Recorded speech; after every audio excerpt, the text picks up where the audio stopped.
ఈ వీడియో కనుక నచ్చితే ఖచ్చితంగా లైక్ చేయండి. బర్త్డే పార్టీ అయిపోయాక ఇక అందరూ వచ్చిన గెస్టులు అందరూ వెళ్ళిపోతారు. ఆ తర్వాత ఇక్కడ పిల్లలు కూడా ఉండరు.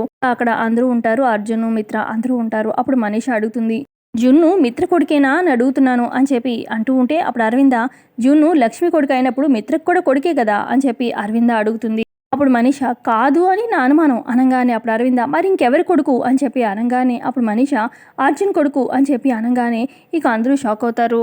తర్వాత మనీష డైరెక్ట్గా అర్జున్ని అడుగుతుంది, జున్ను మీ ఇద్దరికేగా పుట్టింది, మీ ఇద్దరి మధ్యలో ఏ సంబంధం లేదా అని చెప్పి అంటూ ఉంటే ఇక అప్పుడు అదంతా వినలేక లక్ష్మి, కాదు జున్ను నాకు మిత్రగారికి పుట్టిన బిడ్డ, మా బిడ్డ అని చెప్పి అంటుంది లక్ష్మి.